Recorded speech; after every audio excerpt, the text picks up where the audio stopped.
What's up, folks? Man Amazing here, and welcome back to the channel. So, game development itself can be very rewarding, but it also can be very hard if you let it, especially when concerning a solo developer. So, today, I just want to talk about 5 ways to handle being a solo developer.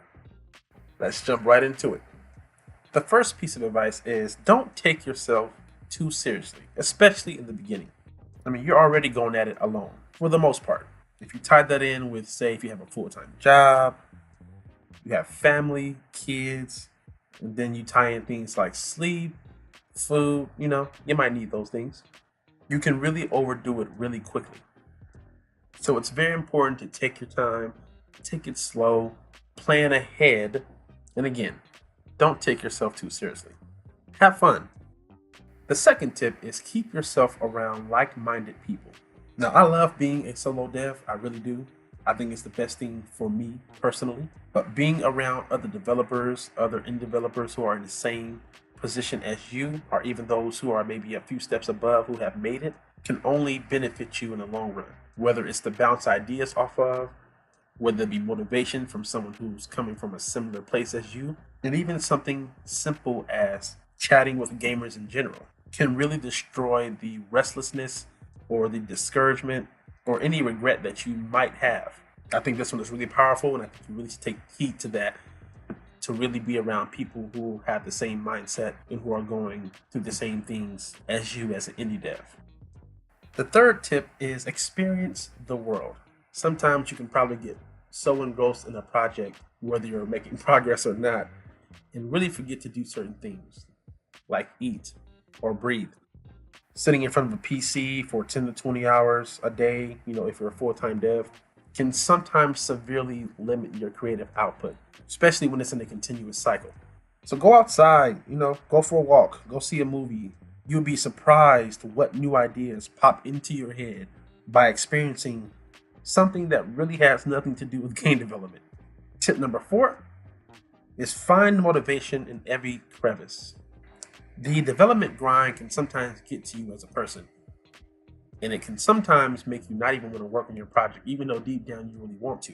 Letting development overtake everything can also limit your creative output, because then you will feel like it's all you do and become demotivated. So as far as motivation goes, most developers are gamers, so you should really still be playing games as a developer. I can't tell you how many times I've played games and have come across a mechanic that might give me motivation for a mechanic in my own projects. Even if I don't know exactly how that mechanic works, I know enough to replicate it to my liking and to improve upon it the way I want it to work in my game. Also, if you take it from a perspective of location, even something as simple as going to a Starbucks for 4 hours out of the day can drastically change your mood and motivate you to put your best foot forward just from changing your development space.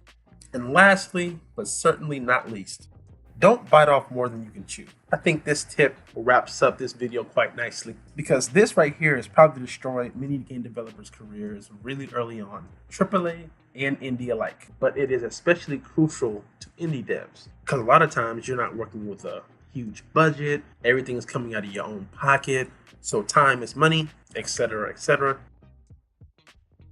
So often, and over the years, I've seen many developers, or beginners rather, ask about how to make an MMO or how to make a Bethesda-sized RPG, interconnected world, probably on the day that they just discovered the engine, no less. All the while probably having no idea how to make a simple character controller, a health manager, a timer, a scorekeeper, the fundamentals of a game. The bottom line is start small. Start within your current skill set. And I recommend you start by getting quality but short projects out the gate, so that you're growing your brand name as a developer, as well as your experience. And who knows, maybe you'll have the next Undertale or similar on your hands. Well, there you have it. There are 5 tips that I think will help you as a solo developer. There are many more tips that I can give if you guys want a second video of another 5 tips, or if this has been helpful to you, let me know in the comments. If you did enjoy the video, press the like button, please. If you really enjoyed it, hit that subscribe button. Don't forget to join the Discord.